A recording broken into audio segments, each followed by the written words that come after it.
bibili muna tayo ng chai dito kasi ako pumunta guys, may merienda. Merienda dito.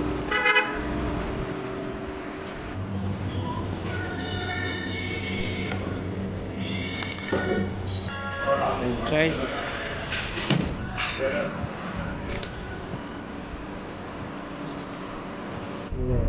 Ito guys, nabili tayo ng chai. Bali 1 dirham guys.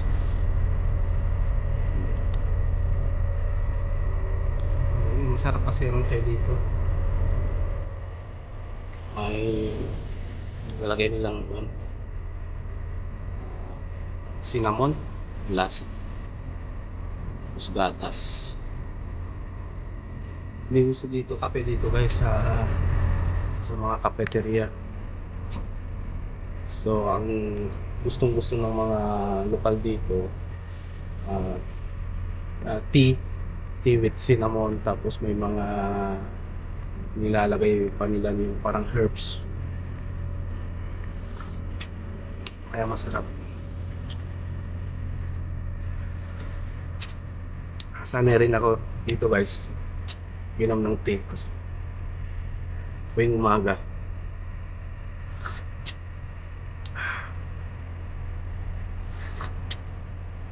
Mamaya pupunta ako sa tinatapos namin bilang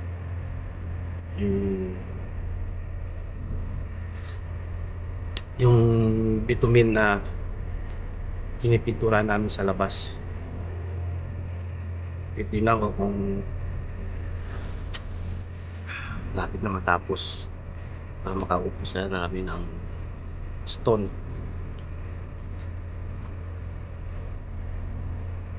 So ganito po guys ang buhay sa Middle East bilang sa site. Lagi ako sa site bilang site engineer. Kung i-compare natin sa yung trabaho sa Pilipinas, masasabi ko na mas okay dito guys, kasi hindi pressure yung trabaho, at saka more in supervision lang. Supervision sa mga labors, mga materials, yung mga yung progress of work sa trabaho, at syempre sa reporting, forecasting, yung mamamonitor nyo po yung progress of work. So yun lang po ang trabaho po natin dito, more in supervision, monitoring, follow up. Yan po guys, follow up sa may-ari, supplier. So ganyan lang po.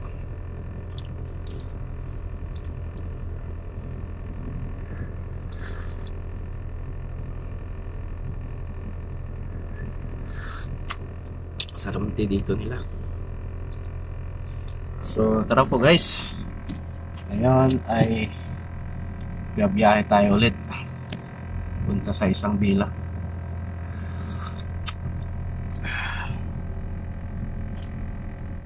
So samahan niyo po guys, silipin natin yung isang bila doon sa Uraya. Mga 30 minutes ang biyahe ko.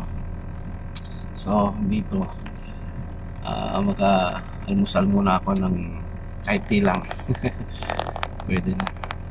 Maya guys ay nako, siguro umiinit na naman mamaya, mga 40 ang temperature yan. Sigurado tuloy-tuloy po yan kasi ganito ang summer guys.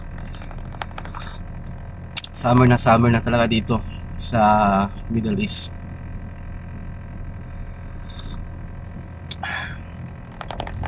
Tapos next month, June, makakaroon kami ng shifting ng time namin. So hanggang alas 12 lang kami, tapos babalik kami alas 3 ng hapon hanggang alas 6. Yan. Kasi required po yan sa Baladiya, yung munisipyo dito. Lahat ng sa construction field, kailangan ng shifting work. Meron naman yung mga ibang company, ang ginagawa nila gabi sila pumapasok hanggang 10:30 or 11, ang natatapos nila gabi na. So kami umaga, tapos shifting kami ng alas 3. Okay, biyahe po tayo ulit. Let's go!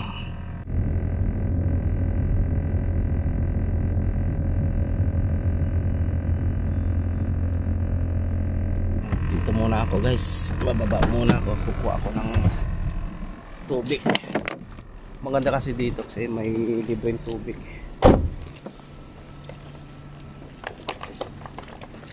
Mayroon silang lalagyan ng ng patubig dito na libre para sa lahat ng tao. So ito po yung narang pong tubig. Maganda kasi ito guys kasi naka-filter.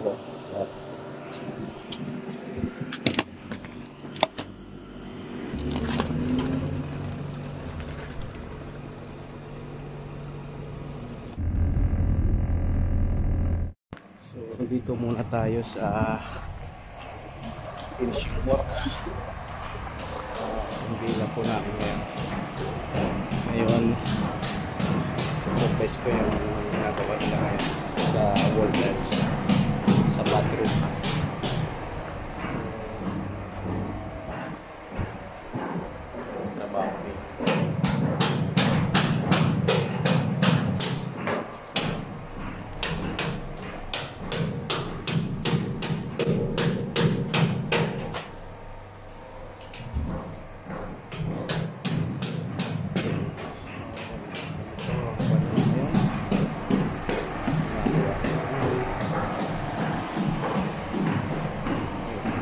Kitchen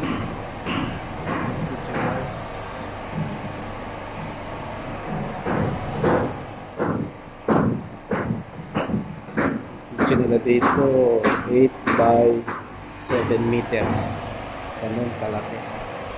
Tapos ito yung store room.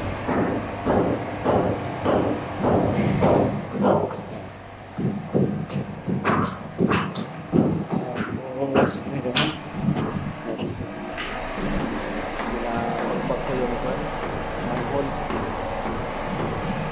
mataas na ito yung dalawa block.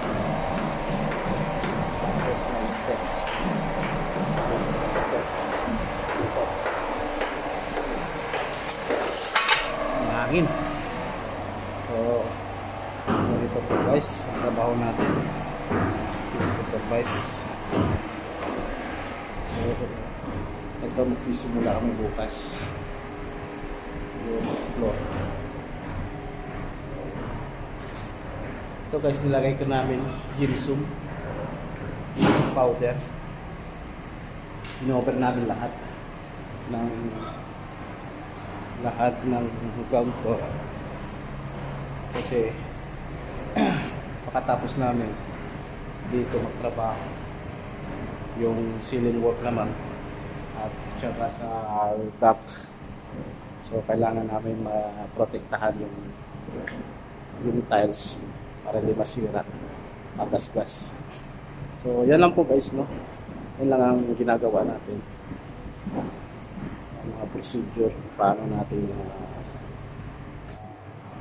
supervise dito, tapos yung doon. Ganyan lang. So mamaya puntahin natin uli. Mamaya puntahin tayo sa kapila. Yung gawa naman doon, yung trabaho namin doon ay shipping work sa mga electrical. So yung mamaya pupuntahin natin sa kabila. So yan po guys ang trabaho dito. So yan po guys, dito po tayo sa Las Nabila ongoing. So puntahan natin ginagawa namin dito sa labas.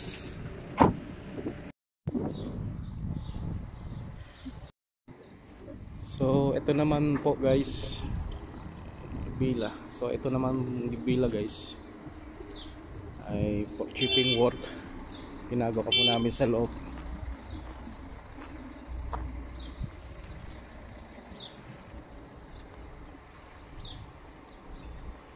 Yan ang boundary namin ngayon, ay concrete sila, column decor.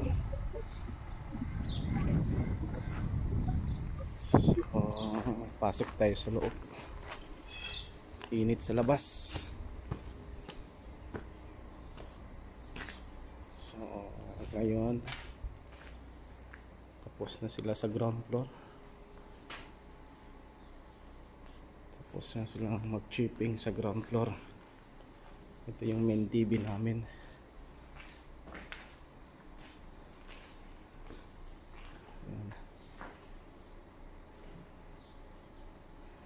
So, ganito lang po guys gagawin natin ngayon for chipping work. Lahat i-check ko ulit yung mga minarka namin ng mga points ng electrical. So ayan na ano na nila, kinat na nila. So ayan, AC para sa TV, 5 socket sa itisalat para sa internet. Okay, dito wash basin, WC, shower. Okay, so okay na to guys. Ngayon punta ako sa taas.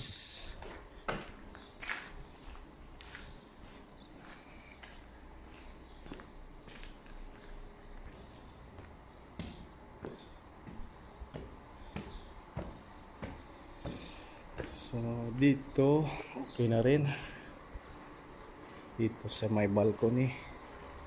Okay ito okay. So lahat na pala natapos na nila, last day na nila pala ngayon, tapos na lahat. Okay, ito po yung sa pantry, nakasank yung slab. So ayos na to guys, okay na. So ang next work namin ay ilalagay namin mga conduit box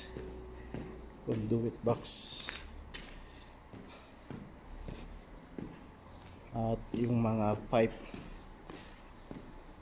sa electrical. Ang next scope po namin.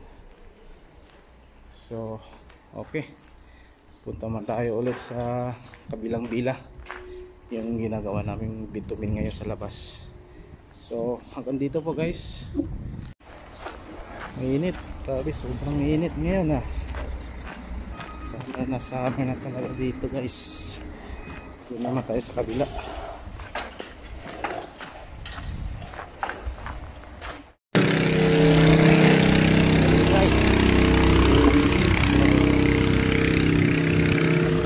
Pala sila sa boundary sa loob ng pila. So ngayon titingnan ko yung mga pipes sa labas. Dapat nakaabang na itong mga pipes. So dito wala pa.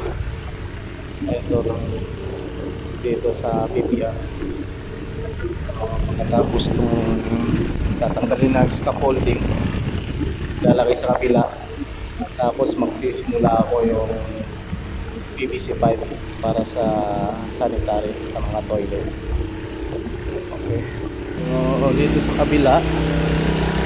kabila ay okay na, may mga nakaabang pipes. Ayan, okay na to.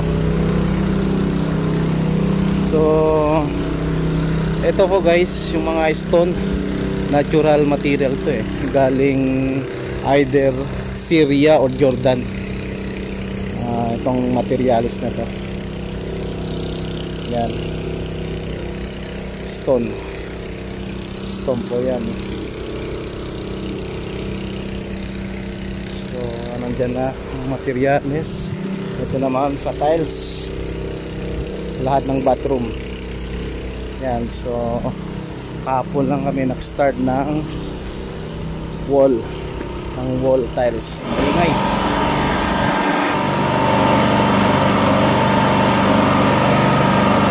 Ito guys, tapos na kami sa plaster work. Ngayon tile work na naman.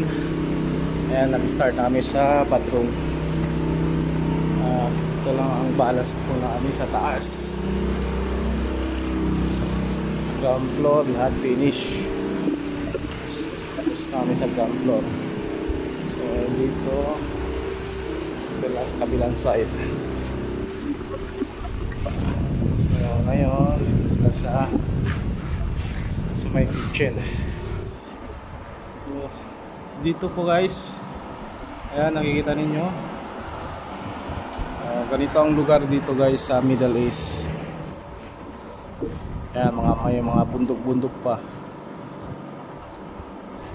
Tapos itong bila na yon, yan ay na-stop namin.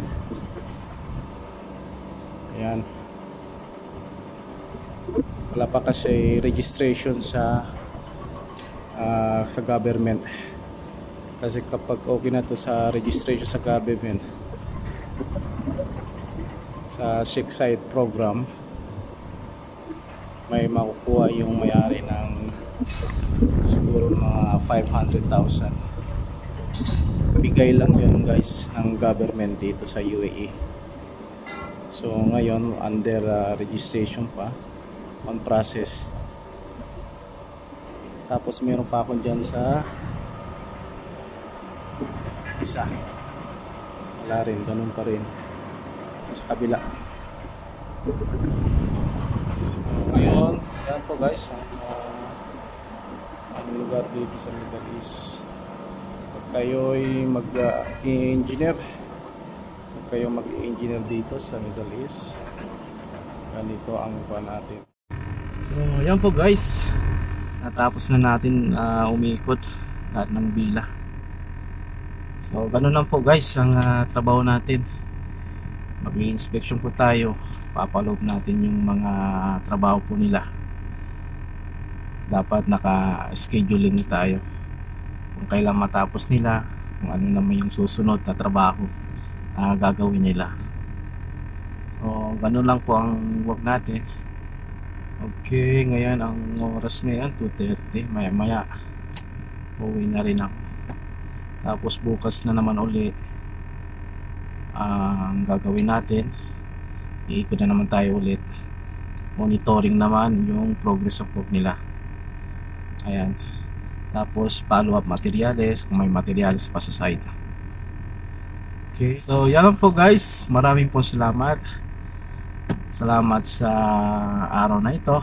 Tapos na rin yung trabaho natin, maya maya uwi na rin ako, mga 3:40 ang uwi po namin dito guys. So salamat guys, at I hope na nasa mabuti tayo sa araw-araw. Salamat rin sa panonood sa aking channel. Yan po, at wag po natin kalimutan yung mag-subscribe, likes and comment po sa aking channel.